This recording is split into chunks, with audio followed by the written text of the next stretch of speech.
Tadi kita nak tanya Is ni, sebelum kita teruskan segmen seterusnya ni. Oh, trivia. Is ni sebenarnya suka sukan apa sebenarnya? Kalau tengok K-pop, K-pop begini suka sukan apa sebenarnya? Luncur ais. Luncur ais. Wah, hebat dengan badannya dengan cantik lah. Memang boleh lah. Memang boleh balance kan. Kalau saya meragui awak untuk balance luncur ais. Betul-betul lah. Tapi Is jangan tak tahu, saya ni pemain badminton sebenarnya. Serius? Cuma belum lagi berjumpa dengan Datuk Lee Chong Wei lah. Tak apa, lepas ni mungkin ada peluang untuk bermain dengan Datuk Lee Chong Wei. Berjumpa je. Bukan bermain, berjumpa je sebenarnya.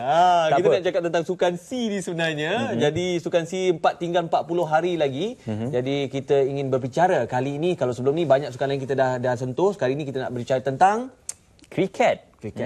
Sukan yang kali pertama dipertandingkan di Sukan C, tapi untuk kali ini lebih kurang dalam 5 negara yang mengambil bahagian dan Malaysia antaranya. Jadi kita akan terus bersama dengan tamu yang kita lalukan, iaitu Encik Muhammad Iqbal Ali, Setiausaha Kehormat Persatuan Kriket Malaysia. Assalamualaikum Encik Iqbal, apa khabar?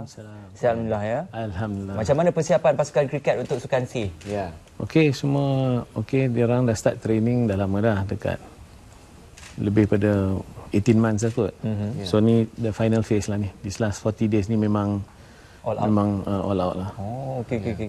Tadi bercakap tentang sukan kriket ni kali pertama muncul dalam sukan C. So bagaimana dan macam mana lahir idea untuk masuk, dan macam mana kita waktu tu sukan kriket ni boleh dimasukkan? Ada cerita dia ke sebagainya, mungkin boleh kongsi bersama kami. Backgroundnya kriket memang dia punya following kat the world stage tu memang ramai lah kan. Dia orang kata cricket ni is second most viewed sports in the world, lepas pada F1. Cricket is the most viewed sports kan. Very high viewership lah dia kata kan. Jadi game tu memang popular kan. So I think start daripada 2010 tu bila cricket masuk Asian Games. Masa kat Guangzhou, lepas tu 2014 kat Incheon, Korea. So natural progression, orang kata kita kena start SEA Games jugalah kan. Salah satu sebabnya pun cricket masuk SEA Games sebab kita in Southeast Asia, kita punya rating very high. Kita tak first seeding, second seeding aja. Yang tu antara Malaysia dan Singapura je lah. Harapan emas?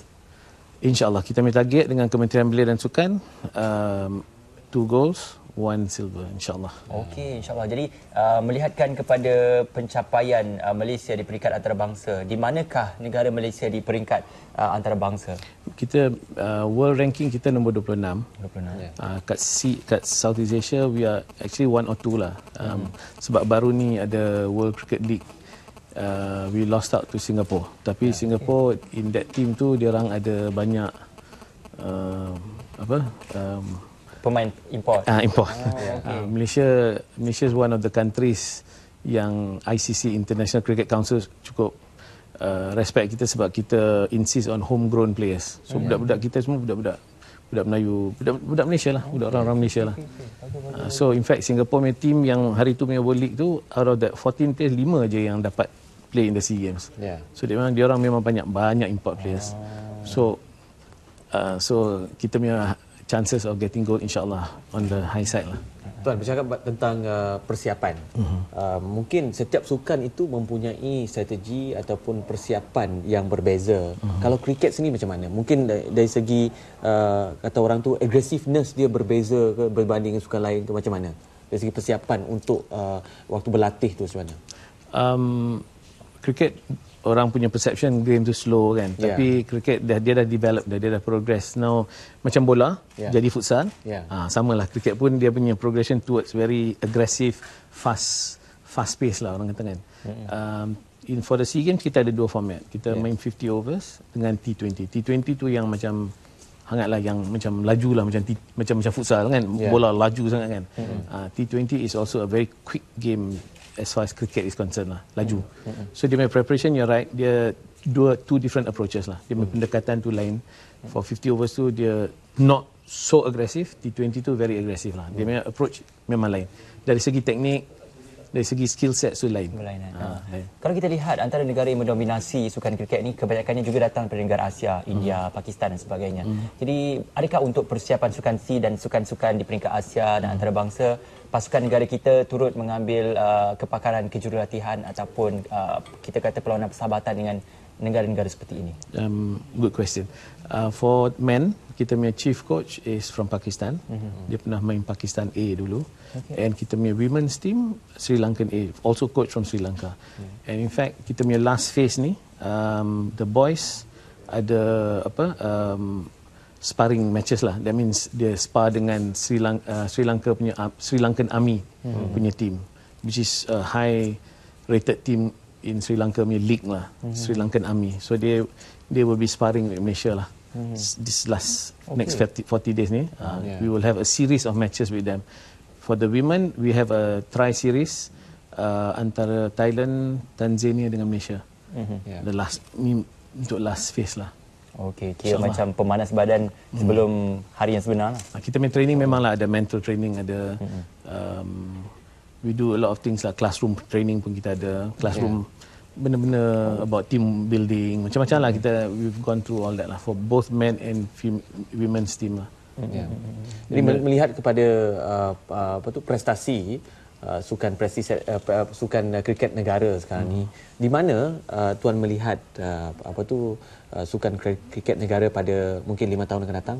Kalau tuan lihat. Kita punya target very simple lah. Sebab ada World Cup punya target kan. Dalam kita punya wawasan, kita punya goal lah, kita punya target is right up to 2023.